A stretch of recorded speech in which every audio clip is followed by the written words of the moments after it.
Yes, hello, good morning mga sir. Update natin dito kay ES. Yan na na lagay na natin yung 5 lugs.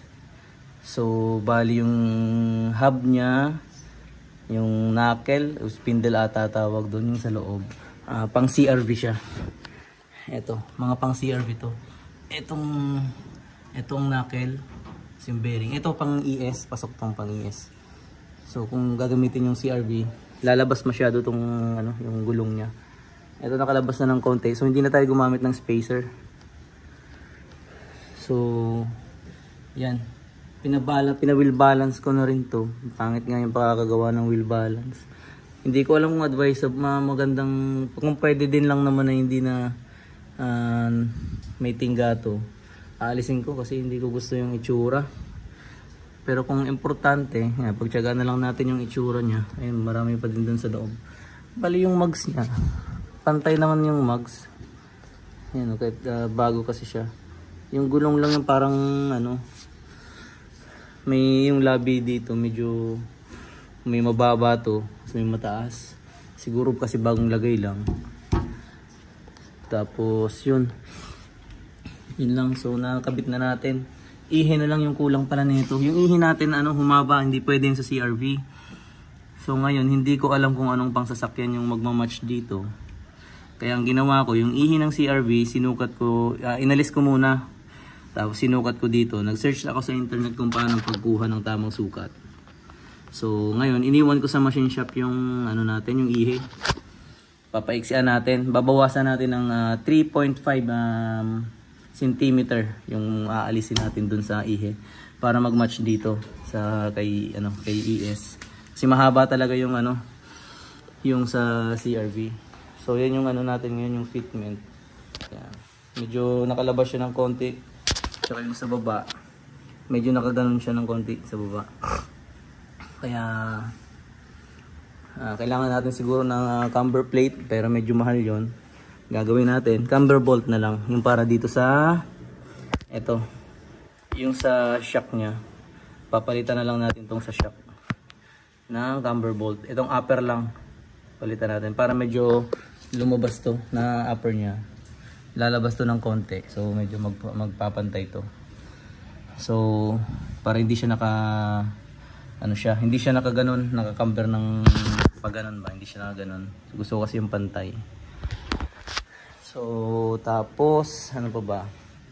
Eto, naglagay na tayo ng fuel regulator na gauge para malaman natin kung ilang PSI ang fuel natin. So Kechon siya, galing lang naman to ng Shopee.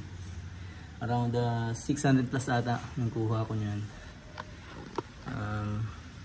Tapos mamaya kakabit na natin yung pang CRV. Hopefully mag-fit yung kable natin sa CRV. Maiksi kasi to. Almost 2 inches yung iniksi niya, ayan So dapat itong part na to makapasok siya dito.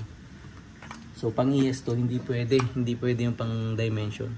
Testingin natin yung pang ES. Tapos pinag-iisipan ko pa kung saan ko ilalagay itong tangke. Tapos pwede fit naman to dun. Pero mas gusto kong padaanin sa ilalim itong hose. Nag-order ako ng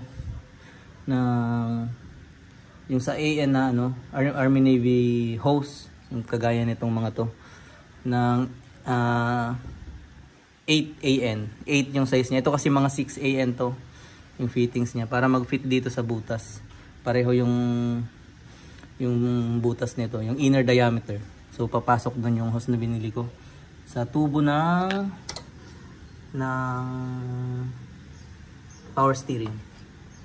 So yun ang ating gagawin ngayon. Magpapalit na itong shifter. Tapos yung header natin, idudugtong na natin yung header. Itatry natin ngayon idugtong yung header. Yan. So naka V-band clamp na rin yan na header nya. So idudugtong ko na lang itong dating tubo ng ES. So medyo madali na lang yan. Yan ang target natin gawin ngayon. Maliban dyan, kable. Tapos itong radiator, ipifit na natin. Dumating yung radiator natin ngayon. Yan. So,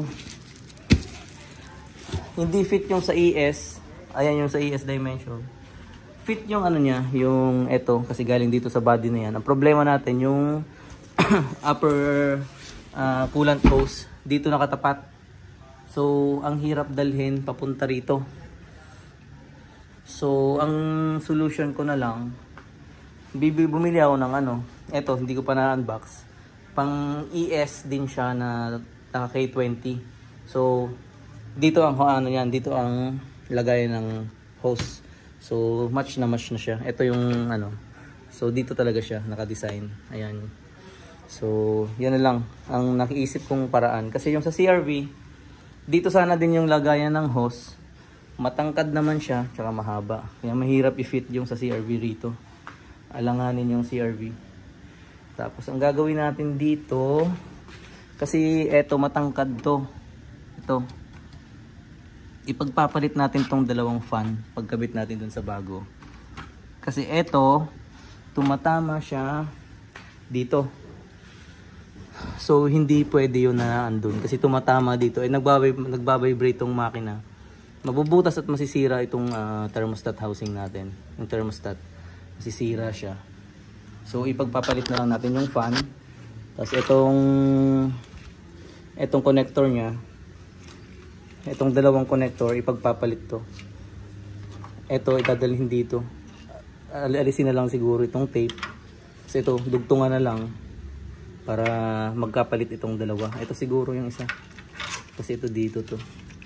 Sa hood latch. Sa hood latch to. So itong dalawa ang pagpapalitin natin na hose. Hindi ko pa inaayos talaga, sadyang hindi ko pa inaayos yung wirings nito. Kasi yun nga, pagpapalitin natin yung hose. So yun, sige, unbox muna natin tong ano, bagong radiator natin. Tignan natin kung talaga mag-fit.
Pang 2.0 Civic Eagle Eye, pero pang automatic transmission, kasi walang automatic transmission na walang manual transmission na nilabas dito sa atin sa Pilipinas.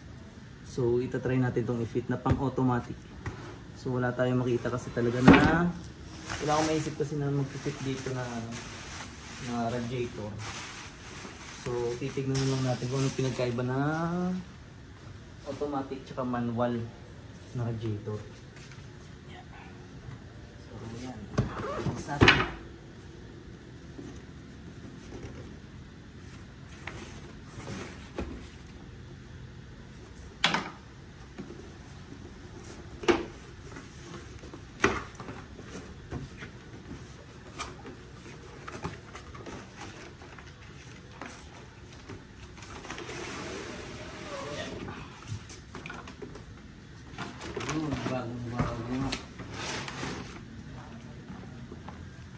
So, tignan natin yung ilalim. Hindi ko pa kasi natatanggal yung anong pinagkaiba.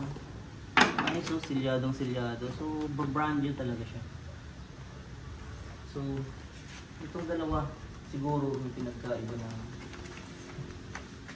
wala yata niyan sa ano eh. Yung sa manual. Tignan ko nga kung meron. Meron din.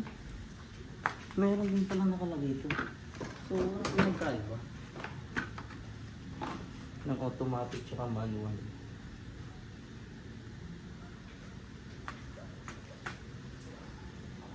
So, yun. Dito natin yung camera. Yan. So, etong placement na itong dalawa, ayos. So, eto yung hinahanap natin na nandito dapat sa part na to. Kasi eto, sumasabit nga. So, tama na siya. Tama na siya. Swak na yan. Ngayon, ang gagawin natin, ililipat na natin tong fan dyan. So, ano natin tong dalawa. Pagpapalitin natin to doon. So, sige. Yun na lang muna yung update natin. Ano tayo?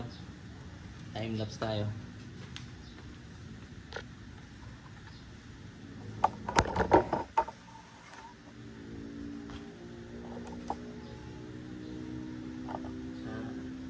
Sana umandar ka na.